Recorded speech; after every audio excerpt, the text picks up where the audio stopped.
ত্রিপুরার শান্তিরবাজার মহকুমায় অবৈধ বালি মাফিয়াদের দৌরাত্ম্য রুখতে এক বড়সড় সাফল্য পেল বন দপ্তর। বেআইনিভাবে বালি পরিবহনের অভিযোগে একটি বালি বোঝাই গাড়িকে হাতে নাতে আটক করেছেন কাকুলিয়া ফরেস্ট রেঞ্জের আধিকারিকেরা।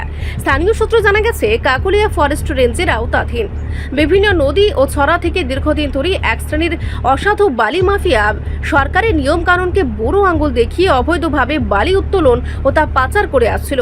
এ চক্রের গতিবিধির উপর বন দপ্তরের পক্ষ থেকে বেশ কিছুদিন ধরে কড়া নজরদারি চালানো হচ্ছিল। এরই ধারাবাহিকতায় শুক্রবার নির্দিষ্ট এক গোপন খবরের ভিত্তিতে কাকুলিয়া ফরেস্ট রেঞ্জের বনকর্মীরা এলাকায় একটি ঝটিকা অভিযান পরিচালনা করেন। অভিযান চলাকালীন সন্দেহভাজন একটি বালি বোঝাই গাড়িকে ধাওয়া করে সেটিকে আটক করা হয়। জব্দকৃত ওই গাড়িটির নম্বর TR02G1741। তবে গাড়ির বৈধ কাগজপত্র বা বালি পরিবহনের কোনো সঠিক পারমিট দেখাতে না পারায় গাড়িটিকে ফরেস্ট অফিসে নিয়ে যাওয়া হয়। এই সফল অভিযান ও পরবর্তী আইনি পদক্ষেপের বিষয়ে কাকুলিয়া ফরেস্ট রেঞ্জার সংবাদ মাধ্যমের মুখোমুখি হয়ে বিস্তারিত তথ্য তুলে ধরেন। তিনি স্পষ্ট জানান, পরিবেশের ক্ষতি করে এ ধরনের অবৈধ বালি উত্তোলনের বিরুদ্ধে আগামী দিনেও বন দপ্তরের এমন কঠোর অভিযান জারি থাকবে।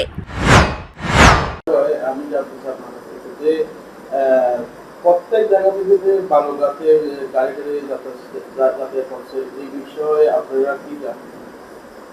এই বিষয় বলতে দেখেন, বালু তো কোনো না কোনো জায়গা কিছু কিছু মানুষ আছে অবৈধভাবে কিছু বালু তুলতে চেষ্টা করে। আমরা যেখানে খবর পাই ওইখানে আমরা যাই, কারণ আমাদের সোর্স আছে, সোর্সে মাধ্যমে করা।